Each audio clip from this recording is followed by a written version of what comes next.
Good morning, good afternoon, good evening, good midnight to all my friends near and far. This is Marilyn, your friendly Filipino carpentera here in America. And right here with me is my handsome, my gentle, my ever-loving partner in life called my husband. And here he goes. Say hi, boy. You know, he's very shy on camera, and he always tells me like, please do not capture me on your videos. But what can I do? Like, there are some people who requested for him to appear because he looks so cute. Look at that. See? Ay nako, sabi ko na nga, I already told them that I'm going to speak in Tagalog. Is it okay? Kasi nakaka-nosebleed naman itong palaging mag-English. Tapos may friends ako na nagsabi, oy, mag-Tagalog ka na lang please, kasi medyo hindi namin maintindihan. Pag nagtatagalog ako, hindi rin yun maintindihan kasi Bisaya ako eh. So nag-nosebleed pa rin ako pag nagtagalog ako. Ano ba yan? But anyway, welcome to my vlog. Punta muna kami sa gasoline station. Tingnan nyo guys, ang makulimlim at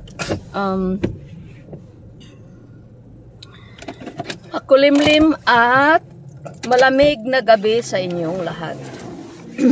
Yun, asawa ko yan.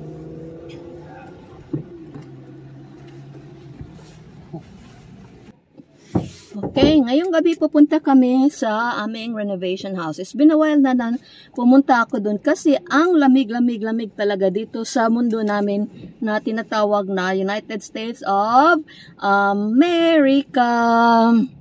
Pero, so, while pumupunta kami doon, para hindi naman kayo maboard, i-record ko yung mga gagawin ko doon. Actually, I don't know kung meron akong gagawin doon kasi namimiss ko na yung pagchika-chika nyo ba sa inyo. And what the heck, where did my cotton go? Ay, nahulog. Yun, as you can see, madami kaming mga construction materials dyan sa likod. Tapos, yung isa kong car, yung sa akin, hindi namin ginagamit. Ito pa, he was trying to show. Ito yung ginagamit namin na pag-seal sa mga cracks para hindi siya, especially sa kusina para hindi mababasa yung mga dingding natin. Yan.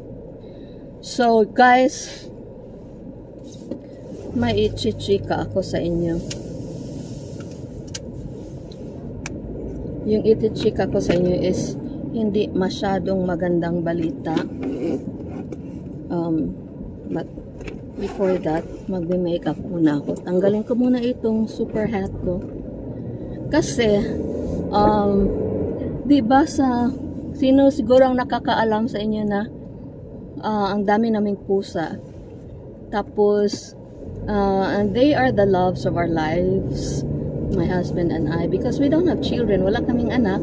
So ang namin, ang attention talaga namin is yung mga pusa namin. Tapos para silang mga anak namin, minsan pag nagsakit guys, dinadala namin sa ICU kasi may hospital dito, animal hospital, tapos may ICU sila. Naku guys, yung overnight na babayaran pag yung critical yung condition ng pusa mo or ng animal mo tapos na ICU, siya parang nasa 75,000 pesos overnight. So willing kami na gumastos ng ganyan kalaki kahit walang pera. Buti na lang may magpapautang dito sa Amerika kasi hindi kami mayaman eh.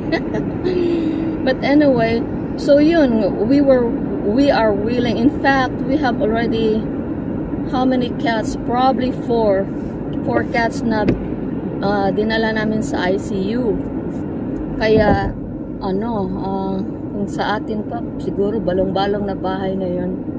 But that's how we love our cats. But anyway, I'm going to tell them about the bashers of our cats. So, may pusa ako na she's a talker. She's a talker. Tapos palagi na meow. Tapos pag nagsasalita ka, meow, parang sumasagot ba? So, video ko yun. Kasi, you know, they're our kids. And, ina-upload ko sa YouTube. Alam nyo guys, may nag-bash sa akin. Can you tell them what was the bash all about? Sabi niya, hindi na ako conscious na siya. Para naman hindi na ako, so that I won't be the only one talking here. Maybe for the background work. Oy guys, ang grabe talaga yung ulan dito. Oh, tapos napakalamig. Tingnan nyo. Yan. Oh my gosh. Yan. So, nag-video ako ng pusa ko na kalat-kalat yung, kasi we are dealing with 10 cats, diba? So, kung anong ilagay mo sa lamesa, you know, aanuhin nila. Like, they love to drop things from the table. So, yun. Yung pusa ko palaging nagmamyaw-meow. So, binivideo ko. Tapos, in-upload ko sa YouTube. Alam niyo ba kung anong nangyari? May dalawang tao na binabash ako, sabi nung isa na ano, wala naman ako nakikita sa video mo, sabi ganon. Parang galit siya na yung pusa ko lang yung ano, nagmeow-meow, or walang action yung pusa ko other than meowing. Tapos sabi niya, wala naman ako nakita, there's nothing that I saw in there. Tapos yun, sinabi ko sa asawa ko, tapos galit yung asawa ko. Kasi itong pusa ko, pusa namin, sakta na lang ninyo lahat, wag lang yung pusa namin. Yung ano, yung kabago-bago ko lang dito sa Amerika. Kasi I love cats, I love animals. In fact, when I left the Philippines, meron akong 11 na pusa at saka 5 na aso na rinescue ko. So, yun, I love animals, especially cats and dogs. Tapos, pagdating ko dito, hindi ko akalain na yung love natin sa mga animals dyan sa Pilipinas, mas times 20 pa yung love ng animals sa mga tao dito sa Amerika. Parang tinitreat talaga nila na ang mga animals as family member, hindi lang pusa. Tapos yung isang beses na na tinis ko yung asawa ko para magalit, sinabi ko, yan, ang pusa nakatingin sa akin, sinabi ko, ikaw, napakapangit, pangit na pusa. Tapos alam mo yung ginawa ng asawa ko, tinakpan niyo yung mata. Tapos pinagalitan na ako, sabi niya, huwag naman ganyanin mo yung pusa, nakaka-insulto sa kanya yan. Tapos tawa ako ng tao, as if naka-understand yung pusa sa akin. I was talking to them about, you know, Berta. Was it Berta when I said, you are ugly, blah, blah, blah, blah, and then you covered her eyes, said, you're insulting her. As if the cat understands. But that's how we love our cats. So, eto na ngayon. Going back to, ano ba ito? Hindi na matatapos makeup ko. Going back to the bashers. Galit na galit yung asawa ko. Tapos sabi ko, sinumbong ko sa kanya. Sumbong baby kasi ako. Kung anong bad na nangyari sa akin, sinusumbong ko sa asawa ko. Tapos siya naman, itong asawa ko guys, napakabait talaga. As in, he never, sorry po, under kami sa isang tunnel, tapos ngayon balik na naman. But anyway, wala talaga siyang, itong asawa ko, wala talaga siyang negative things that he can say about people. He is very gentle, tapos very pure yung heart niya. And minsan pag ako nagwawala, siya yung kumakalma sa akin. Like for example, that one when we went to the Philippines. Tapos na iwanan kami ng flight namin. Nagwawala ako sa airport. Hindi naman nagwawala, but sabi niya, shh, quiet ka. Siya yung nahiya ba sa airport kasi yung boses ko talaga, naku, from one end to the end to at the other end, naririnig talaga ng mga tao. Kasi imagine na iwanan kami ng aeroplano, nandoon na kami, tapos iniwanan pa kami. Sayang yung 16,000 pesos na pamasahe namin. Binigay ko na lang sana sa pamilya ko. But anyway, going to the cast. So yun, mayroon pang isa. Mayroon pang isa nagsabi na you know, your cat is what did the other guy say? There's nothing special about your cat or something like that. You talk more. I don't feel like see, tingnan niyo, napakaano siya eh. No eating yet, no food yet. Yeah, right. You were talking early, huh? Where am I going? Okay. Where am I going? To the restaurant. Punta muna kami. Take out, right? Yeah, take out. Punta kami muna sa sa Chinese buffet kasi kami pick up ng dinner before we go to the renovation house. Can you be the one to go inside because I'm filming? Tapos itong asawa ko, pwede lang sugo-sugo ba? Yung, oy please, kung pwede gagawin mo ito, pwede, tapos sabi naman niya, okay. Hindi siya but anyway, minsan inaabuso ko. joke, hindi naman pwede yun kasi Christian white tayo. Pagalitan tayo ng Panginoon. But anyway, so yun, napakabait nitong asawa ko. Hindi siya palaaway pa. And very silent lang talaga siya. Gwapo na, silent pa. So yun,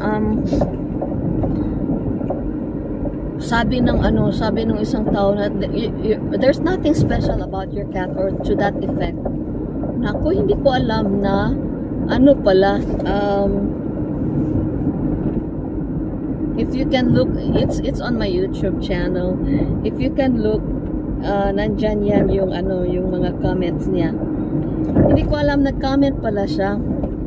Tapos sinabi niya yung nagsabi na wala naman ako nakikita sa sa vlog mo, yung other than the pusa na nagmeow.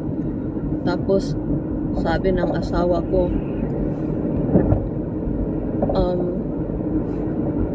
and yet nakiklik ka sa video sa video niya, so congratulations, parang ganun ba. Kaya very protective itong yung asawa ko sa akin, asawa niya, at sa mga pusa. Like, saktan nyo lang, backbite nyo lang siya, wag lang yung mga pusa, at saka wag lang yung itong magandang asawa niya. Tonk. But anyway,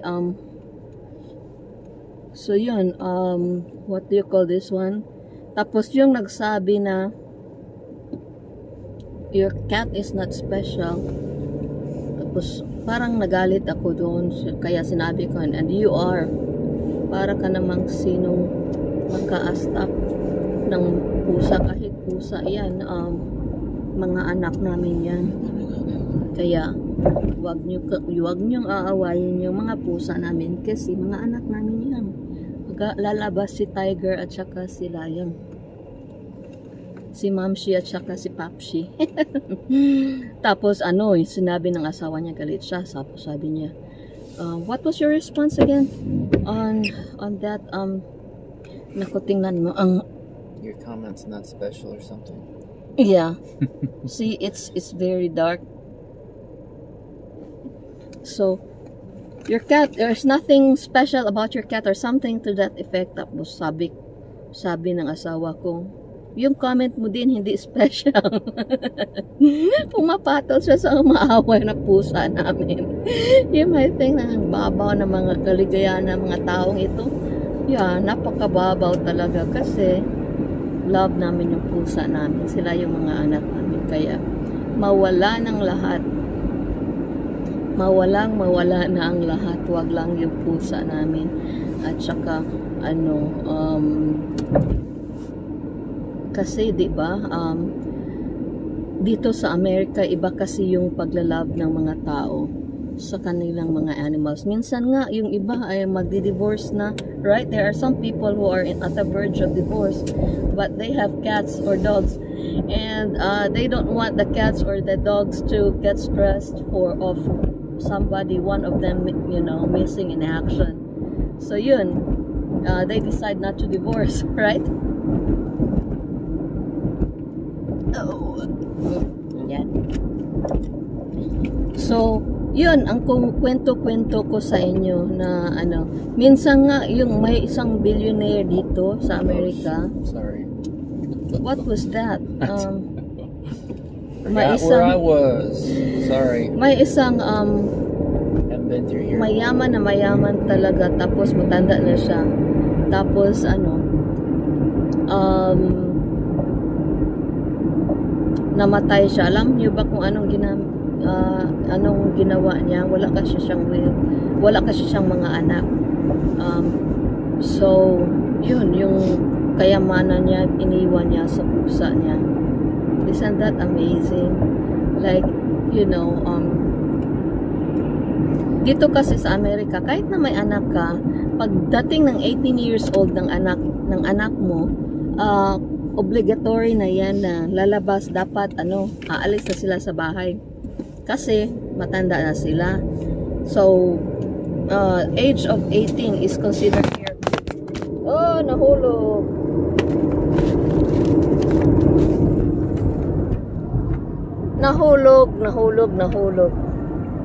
Sorry guys, my cell phone fell. Ito kasing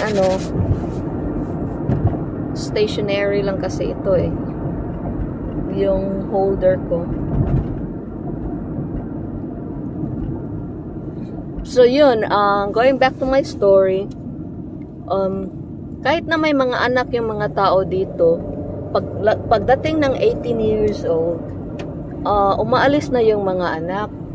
Tapos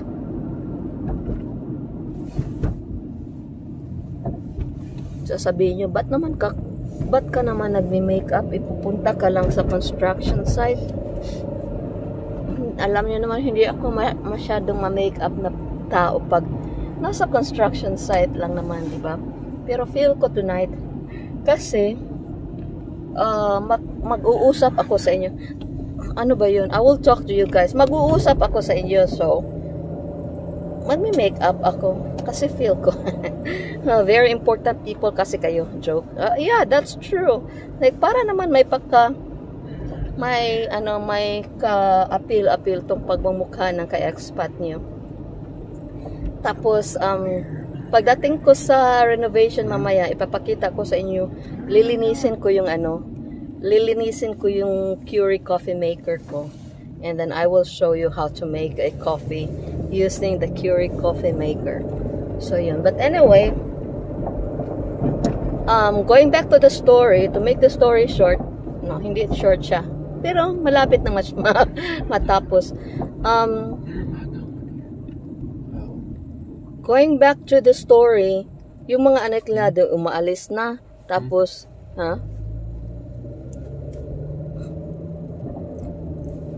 pagkaalis nila sa bahay, di may kanya-kanya na silang mga buhay-buhay. Tapos bumibisita na lang sa parents nila during Christmas, birthdays, mga ganon. Yun yung norm dito sa Amerika. So, tapos pagtanda ng mga parents nila, hindi uso yung mga anak yung mag-aalaga sa parents. 'Di ba sa atin pag matanda na yung mga mama at papa natin, tayo nang mag-aalaga sa kanila. Like, we take care of them until, their very last breath. Dito hindi ilalagay lang nila sa parang home for the aged. Home for the aged is like isang complex na kompleto na, may doktor, may nurse, may mga staffs na naglilinis sa rooms nila. So yun nila linalagay yung mga... I don't know exactly where I'm going here. I don't go this way very much, really? Ever. Yeah, I think my first time to see this neighborhood. Shoot. Parang maganda yung neighborhood na ito. I don't know if this is correct. Tingnan niyo yung mga bahay-bahay. Oh. It's okay. We'll just I don't know. Is this Highland Park? Oh, I don't. My God, he's to stop following. Looks like Highland Park. What is the name of Shoot, you know what? Millville and Hyde Park. See, I go this way and then I turn left up here. It's okay. Can I just continue? It's okay. Yeah, help 1 second. I can't see where I gotta turn left right here. I can't see anything. Ooh. Nawala kami. Alright, here we go. We're good. We're good. Okay. But anyway, I think this is the place where we first renovated. May ano kami? No, it's not. What is the street name? Hindi ko kasi wear yung eyeglass ko kaya. Franklin. That's where that Franklin with that. Oh, okay. Purple house. That Yeah. The guy, that's where he looked Ito at yung house. street na may bibilhin ka sana kami na bahay. Tapos, nag-offer kami. Did we put an offer on that house? Yeah, we did. They did. They ended up taking it off the market, I think. Oh, okay. Tapos, pataas na yung how much was it? 58,000? 80. Oh, 80,000. Yeah. Bibilhin sana namin. Tapos, nag-offer na kami. Kasi, we like the neighborhood. Oh, ang sakit sa mata. Tingnan nyo guys, oh. May police sa ilalim ng tulay. Is that the police or EMT? That's police. Tingnan nyo yung mga bahay. Ang ganda-ganda. Police! Police! Tapos doon sa yan. I love that house. Parang siya, modern craftsman. Combination of craftsman and colonial. No, that's not colonial, right? Tapos yung sa kabila is a Tudor colonial. It's an accident. There's 3 cars. Oh, okay. Accident 3 cars in daw. front there. Yeah, hopefully everything is okay. Parang you know, the traffic here is not, the speed limit is not too, yung speed limit dito is not too fast. So, hopefully, hindi masyadong marami yung damage. Look at that house, huh? Oh my gosh, it's so pretty.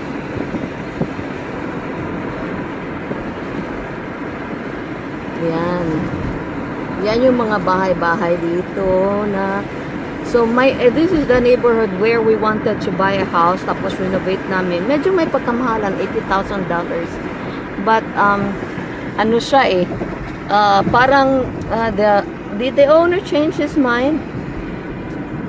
Parang siya, naghunos dili. Tama ba? Hunos dili yung yung owner.